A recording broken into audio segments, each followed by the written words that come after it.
राम राम भाइयों, कैसे हो। आपका दोस्त फिर हाजिर है एक नई ऊर्जा से भर देने वाली कहानी के साथ। आप लोगों को मैं बताना चाहता हूँ कि आज की कहानी बहुत ही इंटरेस्टिंग है। एक अनपढ़ माँ की कहानी है, सुनिएगा। इस कहानी का स्टार्ट होती है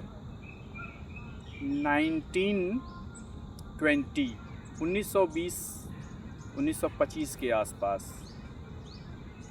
एक किसान था। किसान दो भाई थे। तो बड़ा भाई जो है साधु महात्मा था और छोटा भाई ब्रिटिश काल में प्राइमरी स्कूल में टीचर। और संयोग देखिए कि बड़े भाई साधु महात्मा जो थे वो एक्सपायर कर गए। तो जो उनकी पत्नी हैं वो पढ़ी लिखी नहीं थी, अनपढ़ थी।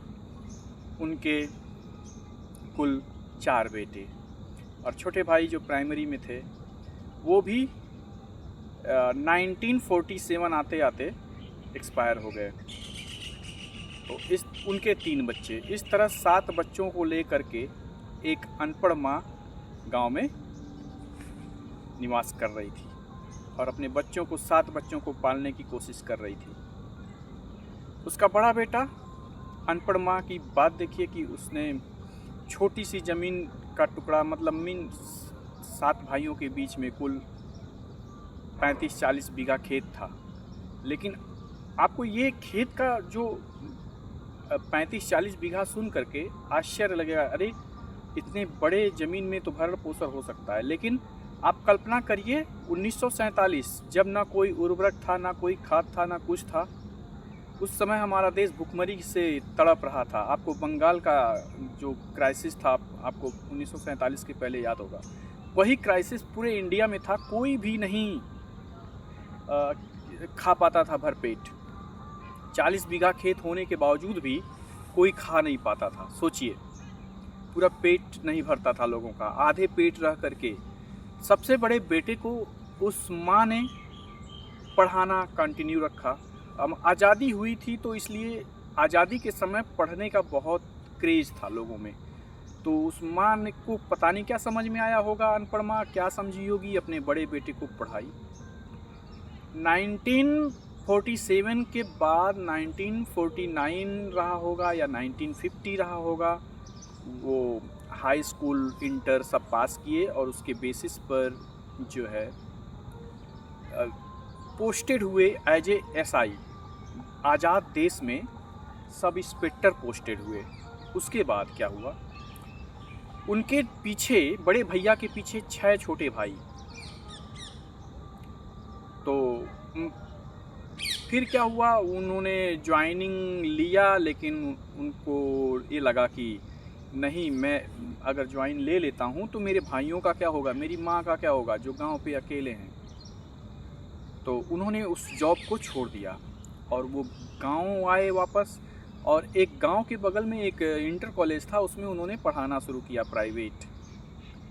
किसी तरह से खर्चा चलाया, लेकिन फिर अचानक पढ़ने में ब्रिलियंट थे वो बड़े वाले भाई, तो वो पोस्ट ऑफिस में हुए। पोस्ट ऑफिस में होने के बाद उन्होंने अपने छोटे भाइयों को संभालना शुरू किया।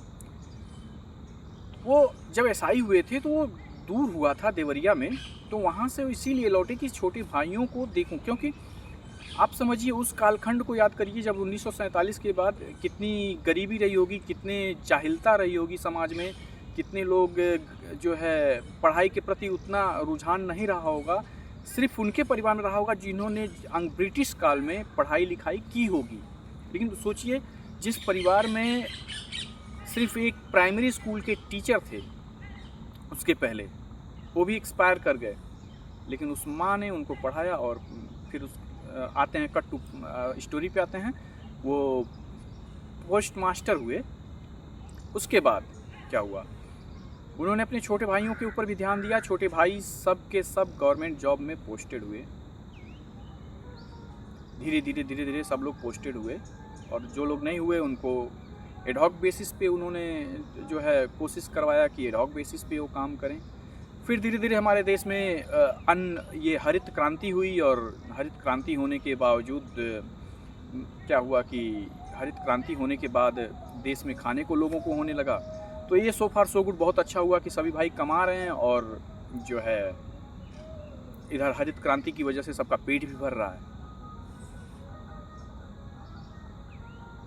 तो एक दिन मेरी चर्चा हो रही थी उस परिवार के एक बहुत बड़े सदस्य से जो इस समय 60-65 साल के हैं और एक यूनिवर्सिटी के वाइस चांसलर हैं। उसी फैमिली के सदस्य और जो है वाइस चांसलर थे, इस समय रिटायर हो गए हैं। तो उनसे मेरी बात हो रही थी। तो मैंने कहा कि देखिए सर, बात यह है कि ये आदमी अनपढ़ गंवार है, इसलिए ये ऐसा काम करता है, इसको समझ नहीं है। तो उन्होंने मुझसे कहा कि प्रवीण, दो चीज़ें होती हैं। मेरी दादी भी अनपढ़ गंवार थी, उसने इस फैमिली को पढ़ा लिखा करके सिर्फ एक बेटे को पढ़ाया, बड़े वाले को, और उसने नीचे के 6 भाइयों को। फिर उस फैमिली से एक बंदा कर्नाटका फॉरेस्ट डिपार्टमेंट के डायरेक्टर हुए, एक वाइस चांसलर हुए, एक इंटर कॉलेज में लेक्चरर पोस्ट तक गए, फिर बाकी सिविल इंजीनियर और ONGC, जिसका नाम लूँ, इस फैमिली के सदस्य आज इंडिया के बड़े बड़े पोस्ट पे सुशोभित है और या फिर सेवा देकर रिटायर हो रहे हैं। तो उन्होंने क्या कहा कि प्रवीण, समझदारी और अनपढ़ में 2 फर्क होता है। ये जरूरी नहीं कि अनपढ़ इंसान समझदार न हो, एक अनपढ़ इंसान भी समझदार हो सकता है। तो वहाँ से कुछ मिसकॉन्सेप्शन मेरे कंप्लीट हुए कि चलो भाई, हर बात में अनपढ़ होने को नहीं लपेटना चाहिए। तो ये मेरी बात है।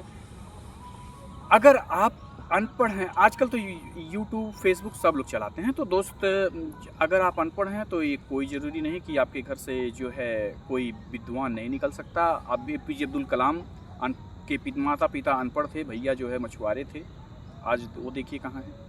और उस फैमिली के जो माँ थी वो अनपढ़ थी और उन्होंने इस फैमिली को कहाँ से कहाँ किया, और उस माँ ने ही इस फैमिली के एक एक सदस्य की जब तक जी उसके पढ़ाई लिखाई का चिंता की।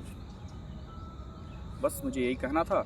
अगर आप अनपढ़ हैं तब भी पढ़ाई कंटिन्यू कर सकते हैं, और जाहिलता और समझदारी में अंतर होता है। अनपढ़ का समझदारी से कुछ लेना लादना नहीं है। धन्यवाद। मिलते हैं एक नए वीडियो के साथ, और आप चाहेंगे तो हम कुछ लोगों का इंटरव्यू भी कराएंगे। धन्यवाद।